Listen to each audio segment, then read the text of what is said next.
What's up, everybody? Welcome to KT Confidential, the real estate podcast. Today, Ariel and I are talking about how real estate agents are fooling you with their statistics. Enjoy.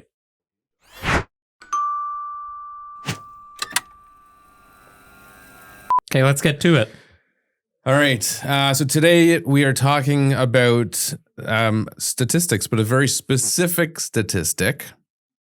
Days on market. Do you want, or DOM.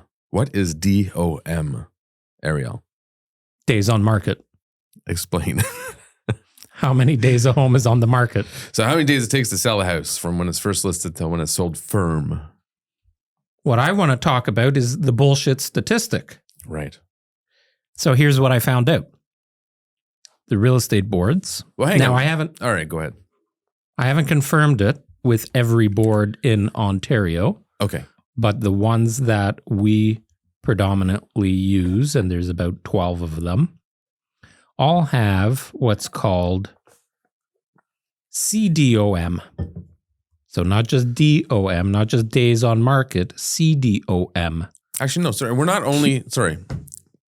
I might have been a bit misleading there because Yes. I'm not only talking about days on market. We're talking about... We're gonna transition into it. Yes. You fucked up. I fucked up. But this is a good transition. We're gonna this is talk one to- area that's been fixed. We're gonna talk about list to sale price ratios. Right. So when you folks out there see a home selling for 100% or 102% or 98% of asking price, that's what we're gonna talk about. And that's the bullshit statistic. So anyways, the boards across most of Ontario, as far as we know, now have what's called CDOM, Cumulative Days on Market. What that means is, we'll use the scenario, if you listed a property for $2 million and in 30 days it doesn't sell and you decide that you and your realtor decide that you're going to take the, is that bugging really you? bugging me. I swear you have some kind of ADHD. It's undiagnosed. Robbie, why is this on the wrong end? Why is what on the wrong end? Well, you don't have one. It must mean it's on the other end of your cable. Or maybe it was removed. No, everything's labeled. I'll try not to pay too much attention to it. The good news is, folks, if you're a client of Adrian's, just know he has a very high attention to detail. Yeah. And is extremely efficient. Just don't ask him to remember anything. Yes. So CDOM, Cumulative Days on Market. What that means is if in 30 days you did in fact relist that property from $2 million down to 1.9 million, the days on market does reset for that specific listing, but it also tells you how many days in total across all of the listings have, how many days it's been on the market. The only time it resets completely is when a home is off the market for greater than 60 days. So if you take a home off the market this winter. So that's what I was going to ask. So that's how it works. Correct. I was not aware of that. So if you December, middle of December, you take your home off the market and you say, okay, we'll wait till the spring, which a lot of people are doing right now, by the way. Yeah. I'm looking forward to it. It'll get rid of some of the inventory. If you relist it in March, you have a brand new days on market statistic for that property. Does it make a difference? Is that the only variable? Like what if two different brokerages list within a shorter period of 6 days? It still counts towards the original days on market number? That is a good question. As far as I know, it goes by the address, more specifically the PIN number. And the days of that in home. between listings. Correct. Interesting. So that's a good thing they fixed that because that was very deceiving. But that's fixed at the real estate board level. So if people are out there interviewing real estate agents, there's no real way that you know for certain how they're calculating their numbers or if they're even real numbers. Right. And that's what kind of we're going to talk about today is all of these bullshit real estate statistics. And I know there's even some people on our team that are very statistically minded, right? Like they like numbers. They like to see what percentages, how much the averages are and all of those things. I say use it with a grain of salt because it's merely a very broad guideline. Can it give you an indicator on the market? Sure. Having said that, to your point, if you're interviewing 3 or 4 different realtors and they're telling you, here are our stats, the significance of those stats are weighted much lower than they used to be, first of all, because of all the variables in the market, especially if you have a unique property. But let's talk about the list to sale price ratio. And just on that too, is when you have an agent telling you stats. I have an example, a story of this where there's no way to govern this, and there's very little. I would put very little weight into what they tell you unless they have supporting evidence. There was a good client of ours who was interviewing agents to sell a property. We had dealt with them on 2 previous occasions. And for this house, they interviewed 3 people again, and they hired us again. And they told us that when interviewing another prominent local realtor, that realtor, without being prompted to say anything or being told who else was being interviewed, they pulled out a sheet with, I think there was like 3 other agents on there, or teams rather. And they told the homeowner how many houses each team had sold. And for us, they threw out a number like 16, like it was really low. But in actual fact, it was closer to 80. At that point of the year. At that point, yeah, when they were doing it. I'm like, that's crazy. And because he asked me, he's like, hey, have you only sold 16 houses or whatever? And I'm like, no, where'd you hear that? So I don't know where they got their stats from, or if they were incorrect stats they pulled from somewhere, or if they were intentionally making up numbers to build a better story for themselves. But for our team specifically, the numbers like that, if you're pulling statistics from the real estate board, they're going to be very skewed because the 2 of us, either one of us or both of us, and there's no rhyme or reason. It's just our admin staff, the way they load the deals into the system. Right. The deal can get registered under my name or your name or both names or even somebody else on the team. So we don't really care about those statistics. No.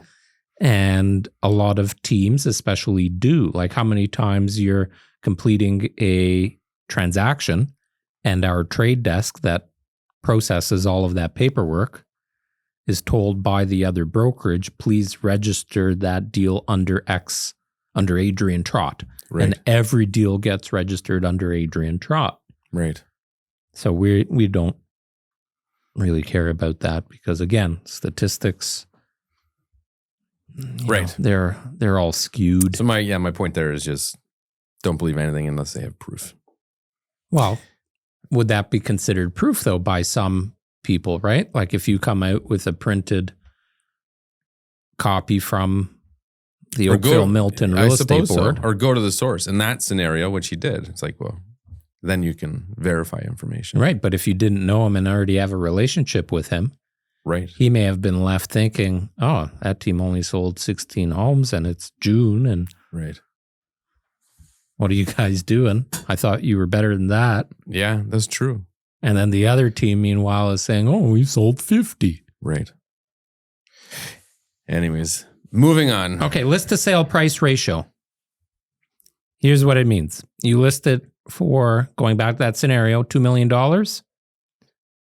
It sells for $2 million. That's 100% list to sale ratio. What did you list it for? What did it sell for as a percentage? Here's where the numbers get skewed. Unlike days on market, where there is a cumulative days on market statistic. Actually, by the way, for those of you using House Sigma, and I'm going to give them a shout out because their app is really good. They are a brokerage, so they are technically competition. And their mission is to get as many people to sign up for this app so they can solicit you, try and get your business, Right. whether it's for a purchase or a sale. I do think when you're on that app that they do a kind of a sneaky job of misrepresenting the true listing agent, because you have to scroll all the way down to the bottom. It's all there. those websites do. It'll just say in fine print, presented by or listed by. I don't even say the agent. I don't know if it will. It'll always just say the brokerage. Right, which is required by the Real Estate Council of Ontario. But here's the thing. You go onto those apps, you don't realize who the listing agent is, and they're just trying to capture your information to get you as a client. Anyways, it's a great app. I know a lot of our clients use it. From the perspective of data, like having access to information. Yes. And they do have some great information. So when the home sells, it actually, if you are a registered user of their app, you have to be a registered user. It can't just be public information. You can identify, you can look up what a property sold for. It'll also tell you how many days on market and as a percentage, what the sale to list price was. So again, cumulative days on market takes all of the listings and tells you this home was on the market for 63 days. What it doesn't tell you when it comes to list to sale price ratio is the original price versus the actual selling price. Well, and that's even hard to gauge. I don't know how they could do that because the original strategy may have been, okay, let's price it at, let's say the homeowner thought it was worth 1.1 million. And they thought, okay, well, let's price it at 900, hold offers, see what happens. So they do that, it doesn't work out. So then they reprice it at 1.2 and that doesn't work. So then they list it at 1,150,000.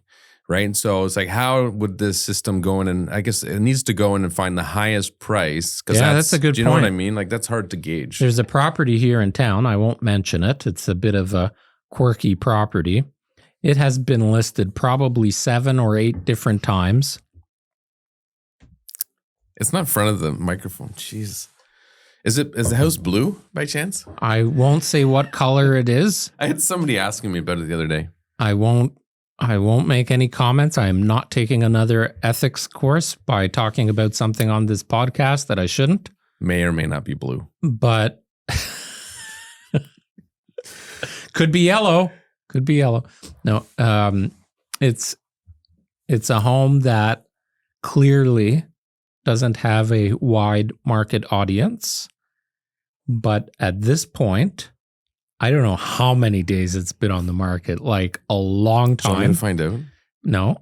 And I don't know if there's one realtor or multiple realtors that have represented the property. But no, don't even go there. It's still on the market. Okay. As of this recording. Okay. But you obviously think that you know which property I may or may not be referring to. Matches your hat. And no, it's darker. Oh, that's true. I mean, it's been the variance of price, and we're talking like, call it $1 million home. Wow. Maybe not. Right. Someone thought that. The range has been, I think, a $600,000 range. Let's list it high. Oh, nothing. Okay, let's list it really low. Oh, nothing. Let's list it in between. Oh, nothing. Low again, high again, low again, really low. Yeah, it's crazy. Just fucking take a match to it and claim insurance. Yeah. So, but to your point, that does happen, right? Yeah. Especially in changing variable markets. And at the end of the day, what's important, and the reason we want to know these stats is, well, 2 reasons. One, it may be you want to get an indication for what to expect in the market based on what you're listing at and what buyers are typically trying to negotiate. But the other side of it is if you're interviewing agents, that's a common thing people will ask about is what is your sale to list ratio? I think there's so many variables to it, though, that it's really irrelevant and you shouldn't even care about it from that perspective. But I think if you're looking at it from that view, what's important is, well, what was the agent's original expectations? What did they truly think they could get for the house versus, or what did they say they could get for the house versus what they ended up at? And then it's all hearsay. Right. The point is, do not pay any attention to any of the realtor statistics. Yeah. When we do our list to sale price ratio, it is at the original price, which for us most of the time will be at the highest price. And compared in this market, yeah. In any market, can you think of any home ever that we priced below market value and didn't sell? Oh, didn't sell? Yes. No. Right. So when we have that strategy, yes, it sells. I can't think of a single property in the last 12 years where we priced it aggressively to get multiple offers, bidding war, whatever you want to call it. Sure, we have. And not sold the home? No. Sorry. I'm maybe misunderstanding you. Maybe it didn't sell. That strategy didn't work, but we changed the strategy afterwards and still sold. Yes. Excuse me. Yeah. Maybe I'm not quite understanding what you're conveying, but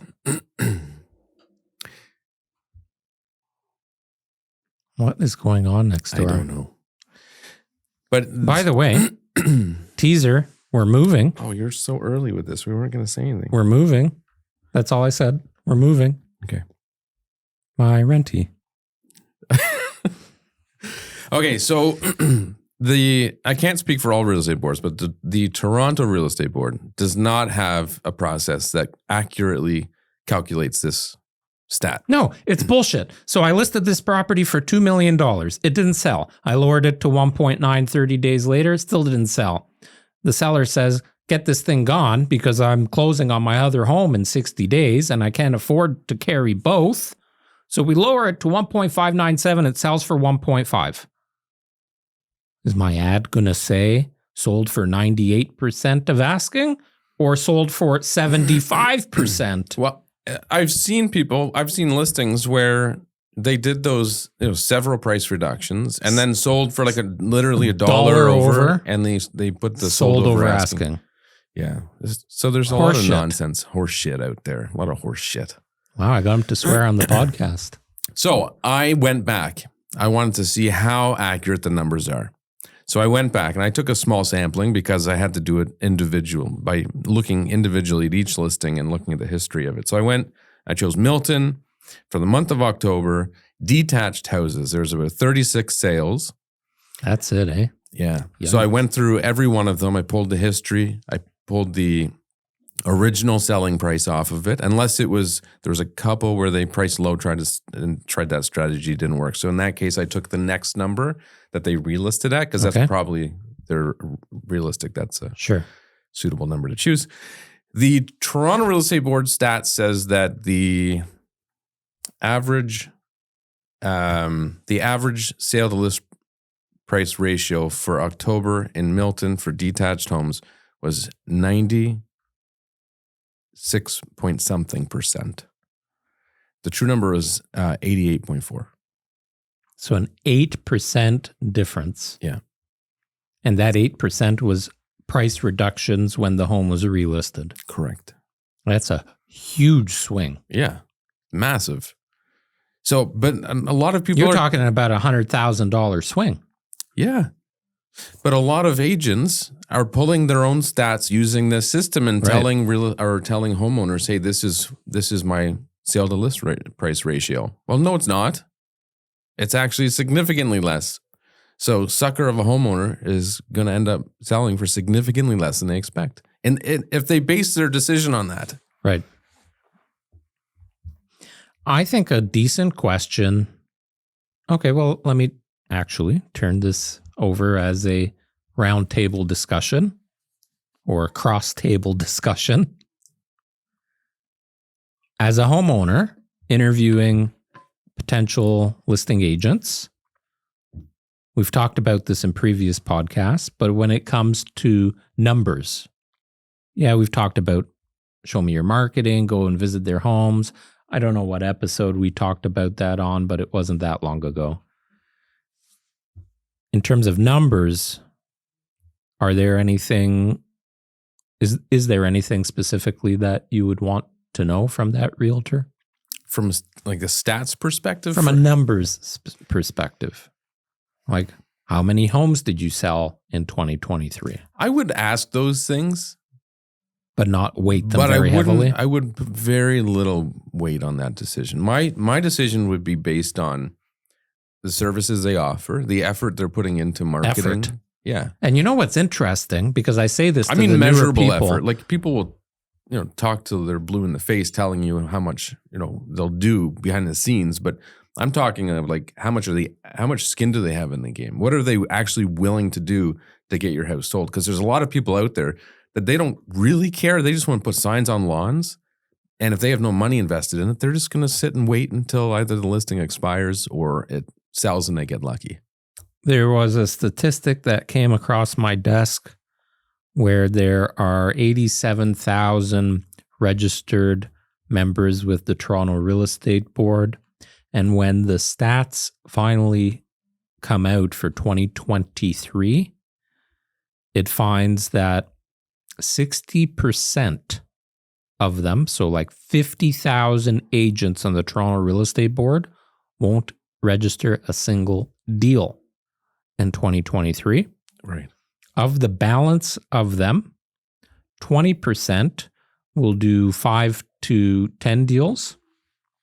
And then the other 5% does more than 10 deals.